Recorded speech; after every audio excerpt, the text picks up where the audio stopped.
చంద్రబాబు నాయుడు గారు ఐఎంజీ అనే ఇప్పుడు సంస్థ ద్వారా ఒక ఫేక్ సంస్థకి డబ్బులు భూమిని ఇచ్చారని చెప్పి చంద్రబాబు నాయుడు గారి చరిత్ర మొత్తం అవినీతి చరిత్రే. ఆయన రాజకీయాల్లోకి వచ్చిన మొదటి రోజు నుంచే ఆయన సీటు కాపాడుకోవటానికి, సీట్లో కూర్చోవటానికి, ఎమ్మెల్యే అవ్వటానికి, మంత్రులు అవ్వటానికి, ఆ తర్వాత గవర్నమెంట్ని ఏర్పాటు చేయటానికి, ఎన్టీ రామారావు గారిని వెన్నుపోటు పడవటానికి ప్రతి అంశంలోనూ, ప్రతి కోణంలోనూ అవినీతి అవినీతి అవినీతి ఈ మూడే ఉంటాయి.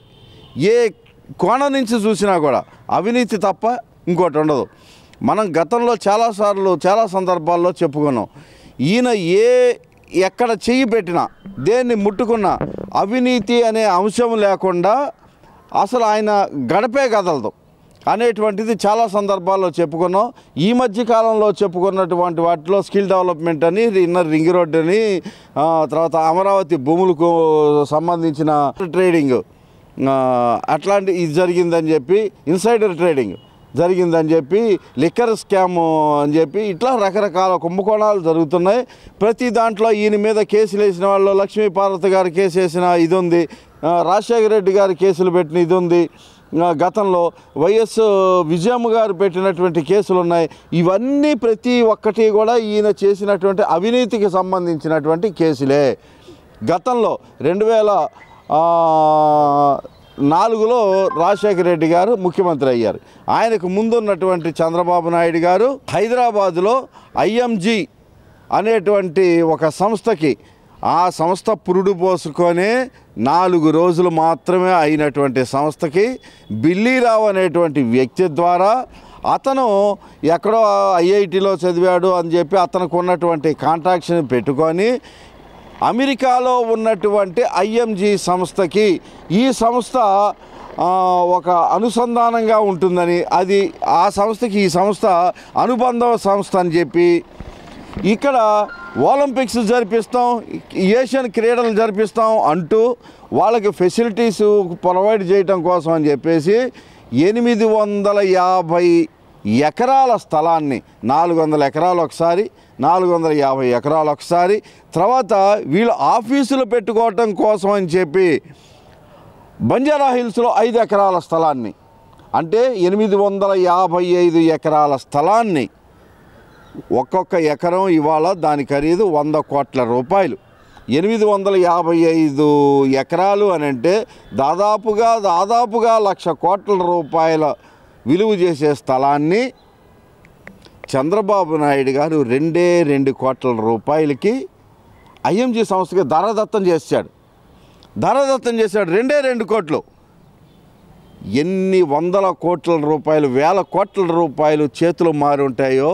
ఈయన ఈ అవినీతి సామ్రాజ్యాన్ని ఏలుతున్నటువంటి అవినీతి పరుడైన చంద్రబాబు నాయుడు గారికి ఎన్ని వేల కోట్ల రూపాయలు జేబులోకి వచ్చి ఉంటాయో అర్థం చేసుకోవాలి.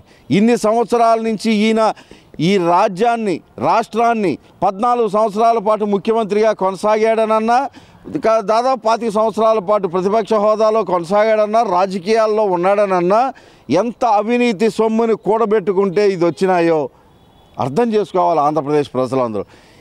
దాదాపు 1,00,000 కోట్ల రూపాయలు విలువ చేసే భూముల్ని 2 కోట్ల రూపాయలకు అప్పగిస్తే, అప్పట్లో ఉన్నటువంటి, ఆ తర్వాత వచ్చినటువంటి వైఎస్ రాజశేఖర రెడ్డి గారు ఈ కేసు మొత్తం తీసి అసలు ఈ భూములు, ఈ కుంభకోణాన్ని, వీళ్ళకి ఇచ్చినటువంటి కాంట్రాక్ట్నే రద్దు చేయాలి.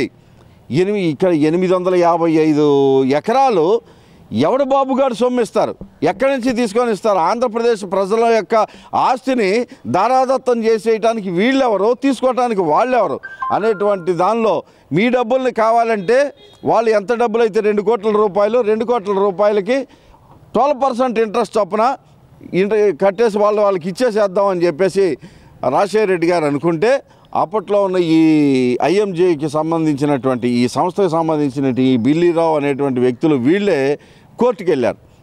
ఆ కోర్టు దాదాపుగా 20 సంవత్సరాలు అనుకోవచ్చు, 20 సంవత్సరాల తర్వాత వచ్చినటువంటి తీర్పు చంద్రబాబు నాయుడు అవినీతి చక్రవర్తి అని, దీనిలో జరిగింది మొత్తం అవినీతే అని, అసలు ఏ రకంగానూ కూడా దీన్ని అనుసరించదగినది, అమలుపరచదగినది కాదని చెప్పి దీని మీద ఇంకా ఘాటైనటువంటి వ్యాఖ్య ఏమని చేశారంటే, దీని మీద సిబిఐ ఎంక్వైరీ జరిపించాల్సిందే.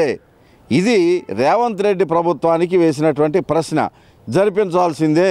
మీ అంతకు మీరుగా వచ్చి దీని మీద సిబిఐ ఎంక్వైరీ నడిపిస్తారా, మమ్మల్ని ఇంట్రెస్ట్ తీసుకొని సిబిఐ ఎంక్వైరీకి మా అంతకు మేముగా దాన్ని ఎంక్వైరీ జరిపించమని చెప్పి కోరమంటారా?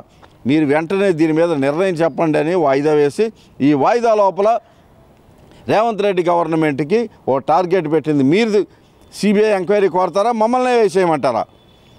అంటే ఎంత అవినీతి జరిగిందో. 1,00,000 కోట్ల రూపాయల డబ్బులు 20 సంవత్సరాల క్రితమే చంద్రబాబు నాయుడు దోచేశాడు అని అంటే అసలు ఈయన అవినీతి చరిత్ర ఏంటి? అసలు ప్రపంచంలో ఇంతకన్నా సంపన్నుడు బిల్ గేట్స్ అని, ప్రపంచ సంపన్నుల జాబితాలో బిల్ గేట్స్ ఒకరిని, ఇలా పెద్ద పెద్ద వాళ్ళని చూసిన వీళ్ళందరినీ కూడా పక్కకు తోసేసి ప్రపంచంలో సంపన్నుల జాబితాని లెక్క పెట్టాలనంటే చంద్రబాబు నాయుడే వస్తాడు. మరి 2 ఎకరాల ఆస్తిపరుడు ఏ రకమైనటువంటి వ్యాపారాలు చేయకుండా అధికారాన్ని అడ్డం పెట్టుకొని, ముఖ్యమంత్రి పదవిని అడ్డం పెట్టుకొని, రాజకీయాలను అడ్డం పెట్టుకొని ఇన్ని లక్షల కోట్ల రూపాయలు దోచేశాడు అని అంటే ఏ రకమైనటువంటి వ్యాపారం లేకుండా ఇది అవినీతి కాక ఏ రకంగా ఉంటుంది? ఇన్ని లక్షల కోట్ల రూపాయలు దోచేసేయటానికి, తినేయటానికి అమాయక ప్రజలైనటువంటి ఆంధ్రప్రదేశ్ ప్రజలు మాత్రమే దొరికారా? ఇది ఇవాళ చర్చనీయాంశమైనటువంటి సబ్జెక్టు. ఈ అవినీతి చరిత్ర ఇది ఒకటే కాదు, ఈయన ఏది ముట్టుకున్న అవినీతే. చంద్రబాబు నాయుడు గారు అంత విజనరీ నాయకుడు అని చెప్తున్నాడు, కానీ ఒక టెండరింగ్ వేయాలని ఒక ప్రాసెసింగ్ ఉంటుందని, దాని ప్రకారం ఇవ్వాలని చెప్పి ఒక చట్టం ఉంటుంది కదా సార్, దాని దగ్గర నుంచి ఇవ్వడం ఎలా, దీన్ని ఎలా చూస్తారంటారు? చంద్రబాబు నాయుడు ఇచ్చేవన్నీ అంతే. ఒక టెండరు, ఒక ప్రాసెస్, ఒక సిస్టమేటిక్ ప్రొసీజరు, ఇది ఏది ఫాలో అవ్వడం. ఇది ఎమర్జెన్సీ బేసిస్ మీద చేస్తున్నాం, దీనికి టెండర్స్ అక్కర్లేదు అనే దాన్ని ఒకటి అడ్డం పెట్టి 850 ఎకరాల స్థలాన్ని ఇమీడియట్గా అక్కడే అప్పుడు ఎలా గేమ్స్ ఏవో జరిగినాయి, ఆ గేమ్స్ని ఇక్కడ రాబోయే ఒలింపిక్స్ గేమ్స్ని కూడా ఇక్కడ ఆడించేస్తాం దానికి అని చెప్పి, ఇది ఎమర్జెన్సీ బేసిస్లో చెయ్యాలి అని చెప్పి ప్రతిదీ కూడా ఆయన ఎగ్జాంపుల్ ఒకటి చేద్దాం. మన సులభ కాంప్లెక్స్లు ఉంటాయి కోర్టు ఎదురకుండా, ఈ సులభ కాంప్లెక్స్లో ఏమైనా కంపు కొడుతుందని, బాగుండలేదని, బాగు చేయించాలి అని కనుక ఎవరన్నా టెండర్ పెడితే, ఇది బాగు చేయాలంటే లోకేష్ బాబు దగ్గరికి వెళ్ళాలి, చంద్రబాబు నాయుడు దగ్గరికి వెళ్ళాలి. దీన్ని బాగు చేయాలంటే దీనికి అయ్యే ఖర్చు 2,000 5,000 ఉండుంటుంది. ఈ 5,000కి చంద్రబాబు నాయుడు దగ్గరికో లోకేష్ దగ్గరికో వెళ్ళాలి. వాళ్ళు ఏం చేస్తారు? ఈ కోర్టు ఎదురకుండా ఉన్న సులభ కాంప్లెక్స్ ఒకటే కాదు, ఆంధ్రప్రదేశ్లో ఉన్న సులభ కాంప్లెక్స్లు ఎన్నెన్ని ఉన్నాయో మొత్తం అన్నీ తీసి అన్నిటికీ కలిపి ఒక టెండర్ ఇవ్వమంటారు, లేకపోతే అన్నిటికీ కలిపి ఒక ఎస్టిమేషన్ ప్రిపేర్ చేయమంటారు. ఆ ఎస్టిమేషన్ని చాలా అర్జెంటు, అక్కడ జనాలందరూ చాలా కంపు కొట్టి చాలా విపరీతమైనటువంటి దుర్గంధాన్ని వ్యాపిస్తోంది. ఇది ఇమీడియట్గా చేయాలి కనుక టెండర్లు వేసి టెండర్లో లోయెస్ట్ క్వాలిటేషన్ కోట్ చేసిన వాడికి ఇవ్వటం అనేది కాదు, ఇది ఎమర్జెన్సీ బేసిస్ మీద చేయాలి కనుక ఏపీలో ఇట్లాంటివి 1,00,000 సులభ కాంప్లెక్స్లు ఉన్నాయి కనుక 1,00,000కి కలిపేసి ఒక్కొక్క దానికి 10,000 రూపాయలు 20,000, మామూలుగా అయితే 5,000తో అయిపోతుంది. వాళ్ళు 20,000 25,000 వేసేస్తారు. 25,000 ఇంటూ 1,00,000, ఇన్ని లక్షల కోట్లకి కలిపి ఒకటికి అవకాశం ఇచ్చేసి దానిలోనే సులభ కాంప్లెక్స్ల్లో కూడా అవినీతి చేయగలిగినటువంటి చక్రవర్తులు ఎవరైనా ఉన్నారంటే చంద్రబాబు నాయుడు, లోకేష్. వీళ్ళు ఇటువంటివి ఎన్నెన్నో చేయగలరు. ఆ రోజునే 20 సంవత్సరాల క్రితమే 1,00,000 కోట్ల రూపాయలు దోచేశారని అంటే ఇంతకన్నా ఇటువంటి వాళ్ళన మనం ఇవాళ దాకా ముఖ్యమంత్రిగాను ప్రతిపక్ష నాయకుడిగాను చూసింది అని చెప్పి చాలా అవమానంగా, సిగ్గుగా ఉంటుంది. సార్ ఇప్పుడు ఇది చూస్తుంటే గతంలో కూడా ఇలాంటి స్కామ్ చేశారు. ఇప్పుడు చూసే స్కిల్ డెవలప్మెంట్లో కూడా ఇప్పుడు సిమెంట్స్ కంపెనీ ఇవ్వడం జరిగింది. అంటే ఊరి పేర్లు కంపెనీలకే ఇవ్వడం ప్రాధాన్యత ఏం చూడొచ్చు అంటారు? చంద్రబాబు నాయుడు గారు ఊరి పేర్లు కంపెనీలకే ఎక్కువగా ప్రాధాన్యత ఇస్తున్నారు. దీన్ని బట్టి చూస్తుంటే ఎందుకనంటారు? ఈయన ఊరు పేరు లేని సంస్థలకే ఇస్తాడు, కానీ ఆ పేరు మాత్రం పెద్ద పేరు చెబుతాడు. స్కిల్ డెవలప్మెంట్ స్కామ్లో ఏం జరిగింది? సిమెంట్స్ అనే కంపెనీతో ఒప్పందం పెట్టుకున్నట్టుగా జనాలందరికీ భ్రమింపజేశారు. కానీ ఒప్పందం సిమెంట్స్ కంపెనీతో కాదు, వేరే ఇక్కడ ఉన్నటువంటి లోకల్ కంపెనీలు ఎవరితోనో పెట్టుకొని వాళ్ళతో బోగస్ కంపెనీలతో అసలు సిమెన్స్ కంపెనీ అనే పేరు ఎక్కడ కమిటీలో కానీ ఒప్పందంలో కానీ కాంట్రాక్ట్లో కానీ అసలు ఉండదు. జనాలందరికీ చెప్పేటప్పుడు సిమెన్స్ కంపెనీ అని చెబుతారు, కానీ బోగస్ కంపెనీలతో ఒప్పందం చేయించుకొని సంతకాలు పెట్టించుకొని డబ్బులు రిలీజ్ చేశారు. అట్లాగే ఐఎంజీ భూముల కుంభకోణం కూడా అంతే. పేరు మాత్రం ఐఎంజీ, అమెరికాలో ఉండే ఐఎంజీ సంస్థకి అనుబంధ సంస్థ అని భ్రమింపజేసేలాగా ఐఎంజీ కంపెనీ పేరుని, ఆ కంపెనీ పేరు వాడుకున్నారు. ఆ కంపెనీ పేరుకి ఇక్కడున్న వాళ్ళకి, ఆ కంపెనీలో ఉన్న డైరెక్టర్లకి, ఈ డైరెక్టర్లకి, ఆ కంపెనీకి ఈ కంపెనీకి అసలు ఏమాత్రం సంబంధం లేనట్టుగా, ఆ సంబంధం లేనట్టుగా కాదు, సంబంధమే లేదు. ఇది 850 కోట్ల 850 ఎకరాలు స్థలం ఇచ్చి పడేసి లక్షల కోట్ల రూపాయలు, వేల కోట్ల రూపాయలు డబ్బులు తినేసి సంబంధం లేని పెద్ద కంపెనీలతో వాడుకుంటాడు, ఆ పేరు వాడుకుంటాడు. అసలు సంబంధం లేని వాళ్ళకి ఇచ్చేసి ఇంకా దీన్ని పోలవరం ఏం చేశాడు, ప్రాజెక్టులు ఏం చేశాడు, వేల కోట్ల రూపాయల ప్రాజెక్టుని తీసుకొచ్చి డబ్బుల కోసం ఓ కాంట్రాక్టర్కి ఇప్పించాడు.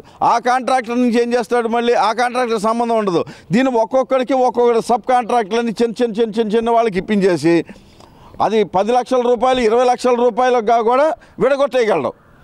ఇంతమందిని పెట్టేసి విడగొట్టేసి దాని నుంచి వచ్చే డబ్బులు మొత్తం జేబుల్లో వేసుకునేటువంటి దుర్మార్గపు అవినీతి రాక్షస పాలన అందించినటువంటి అవినీతిపరుడు చంద్రబాబు నాయుడు. ఇవాళ దాని మీద సిబిఐ ఎంక్వైరీ వేయాలని చెప్పేసి కోర్టు అభిలషించింది. దీని మీద ఎంక్వైరీ జరగాల్సిందే. జరిగితే చంద్రబాబు నాయుడు ఎక్కడ ఉండాలో, ఎక్కడ ఉండాల్సిన అవసరం ఉంటుందో తేలుతుంది. అంటే దీన్ని బట్టి చూస్తుంటే ఇప్పుడు భువనేశ్వరికి ఏ విధంగా అయితే చెప్పారో 4 షేర్లు అమ్మితే 400 కోట్లు వస్తాయంటే ఈ విధంగా సంపాదించినాయి అంటారా? ఖచ్చితంగా అంతేగా. 2% షేర్లు అమ్మితే 400 కోట్లు వచ్చింది అని ఆవిడ అంది అని అంటే ఎక్కడి నుంచి వస్తాయి? వీళ్ళకు ఉన్నటువంటి షేర్ ఎంత, వీళ్ళకు ఉన్నటువంటి వాటా ఎంత, వీళ్ళకున్న డబ్బులు ఎంత, మరి ఎకరం పొలం నుంచి వచ్చిన వాళ్ళు ఇన్ని కోట్లు ఎలా సంపాదించారు? 2 షేర్కే 2% షేర్కే 400 కోట్లు వస్తే ఎంత? అసలు వీళ్ళకు ఉన్నటువంటి వాటా ఎంత? అసలు జనాలకి చెప్పింది ఎంత? పబ్లిక్ డాక్యుమెంట్స్లో జనాలు కనపడేదంతా. ఇదన్నీ తెలిసి చెప్పినా తెలియక చెప్పినా ఆవిడ వాస్తవం మాట్లాడారు. ఈ వాస్తవం అంతా ఈ అవినీతి కింద సంపాదించినటువంటి డబ్బులే. ఇవన్నీ చంద్రబాబు నాయుడిని కక్కించాలి అని అంటే జగన్మోహన్ రెడ్డి ఒక్కడే చేయగలడు. ఈ జగన్మోహన్ రెడ్డిని మాత్రమే మళ్ళీ సీఎంని చేసుకుంటేనే తప్ప ఈ చంద్రబాబు నాయుడు అవినీతి చరిత్ర అంతా బయటకు వచ్చే అవకాశం లేదు. వీటినన్నింటినీ దాచిపెట్టుకోవటం కోసమే ఇవాళ పొత్తుల వంకతో ఢిల్లీ వెళ్ళి కూర్చొని చంద్రబాబు నాయుడు వాళ్ళు ఎన్ని ఇచ్చినా సరే 8 సీట్లు అడిగితే 8, 10 అడిగితే 10 అన్నా ఇచ్చేసే పార్లమెంట్ సీట్లన్నా ఎన్డీఏలో నేను భాగస్వామిని అని చెప్పుకుంటేనే తప్ప మనుగడ సాధించలేని పరిస్థితుల్లో చంద్రబాబు నాయుడు ఉన్నాడు. ఈయన అవినీతి కేసులన్నీ కూడా బయటికి రాబోయే పరిస్థితుల్లో ఉంది.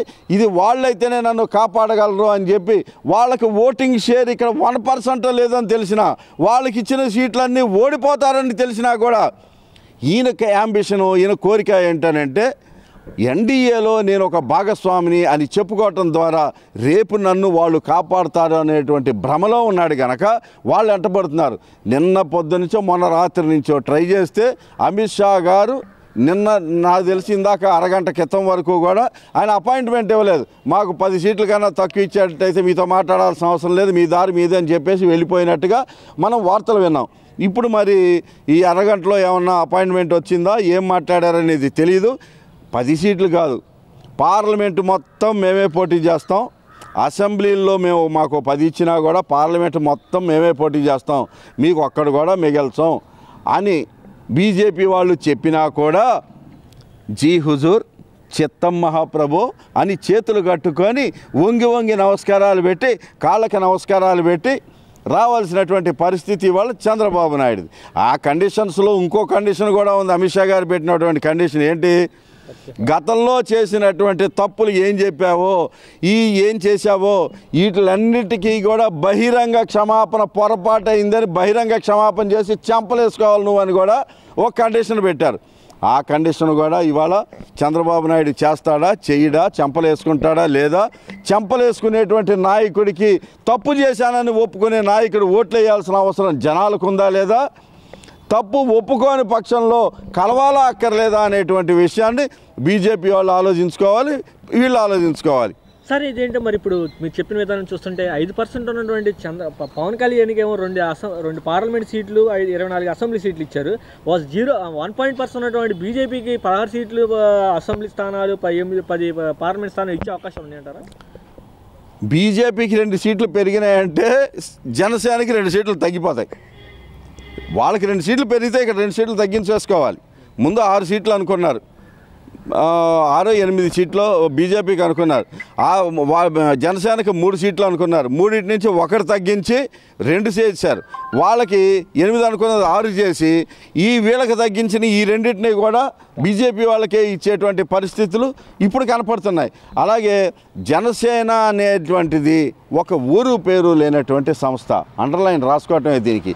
ఇది ఒక నిబద్ధతతోనూ ఒక ప్రిన్సిపల్స్ మీద రాజకీయాలు చేసేటువంటి పార్టీ కాదు.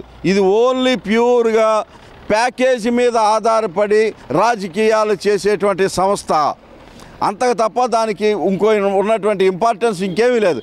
ఈ ప్యాకేజీ మారినా తగ్గించినా లేకపోతే మనకున్నటువంటి సీట్లు 8 సీట్ల నుంచి 2కి వచ్చినా 2 నుంచి 1కే వచ్చినా అసలు జనసేనకి కంప్లీట్ ఎత్తేసినా ఇక్కడ ఇంపార్టెంట్ ఏంటి అని అంటే ఓన్లీ ప్యాకేజీని ఆధారపడే ఈ రాజకీయం నడుస్తుంది. అందుకని జనసేన దగ్గర నుంచి అబ్జెక్షన్స్ కానీ ఇది కావాలని అడగటం కానీ ఇట్లాంటివి ఏమి జనసేన పక్కన ఉండవు.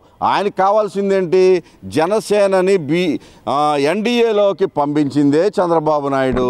టీజీ వెంకటేష్ను కానీ సీఎం రమేష్ని కానీ సుజనా చౌదరిని కానీ వీళ్ళందరినీ బీజేపీలోకి పంపించిందే చంద్రబాబు నాయుడు. కాంగ్రెస్లో ఉన్నటువంటి కొంతమంది వ్యక్తుల్ని రేవంత్ రెడ్డి లాంటి వాళ్ళని కూడా అక్కడ కూర్చోబెట్టిందే చంద్రబాబు నాయుడు. ఎవరు ఎక్కడున్నా ఎన్ని సీట్లు ఎవరికి వచ్చినా డిక్టేట్ చేసేది మొత్తం అంతా చక్రం తిప్పేది నేనే అన్నట్టుగా చంద్రబాబు నాయుడు వ్యవహరించాడు. కానీ ఇప్పుడు ఉన్నటువంటి పరిస్థితుల్లో అవినీతిలో కూరుకుపోయి ఉండటం వలన వాళ్ళు చీ అన్నా తూ అన్నా మొహం మీద ఉమ్మేసినా కాండ్రించి ఉమ్మేసినా ఏ రకంగా చేసినా మోడీ అమిత్ షాల కాళ్ళు పట్టుకోవటం తప్ప వేరే గత్యంతరం లేదు. కనుక వాళ్ళకు 1% ఓట్లున్నా కూడా బాబు మీ ఇష్టం వచ్చిన దానికి మేము యాక్సెప్ట్ చేస్తామనేటువంటి పరిస్థితుల్లో చంద్రబాబు నాయుడు ఉన్నాడు. ఈయనకి తప్పించుకునే అవకాశమే లేదు. వాళ్ళకు కూడా బీజేపీకి కూడా వాళ్ళకు కావాల్సింది ఓట్లు సీట్లే. అందుకని మిగతా ఇండియా మొత్తం మీద వాళ్ళకి 250 వస్తాయా 300 వస్తాయా ఎన్ని వచ్చినా ఆంధ్రా నుంచి 1 సీటు పెరిగినా కూడా వాళ్ళకి పెరిగినట్టే కనుక అక్కడ అవసరం వాళ్ళకుంది. ఇక్కడ అవినీతి నుంచి తప్పించుకోవాల్సిన అవసరం ఈయనకుంది. కనుక జోగి కలుసుకుంటే బూడిద రావటం తప్ప అక్కడ వాళ్ళు 30 సీట్లకి పోటీ చేసినా 25కే పోటీ చేసినా ఆంధ్రాలో మొత్తం అన్ని సీట్లకి వాళ్ళే పోటీ చేసినా 1 సీటు గెలిచే పాపాను వాళ్ళు పోరు. చంద్రబాబు నాయుడు శంకరగిరి మాన్యాల్లోకి వెళ్ళి కూర్చొని మళ్ళీ జైలుకి వెళ్ళాల్సిన పరిస్థితి ఈయనకి తప్పదు.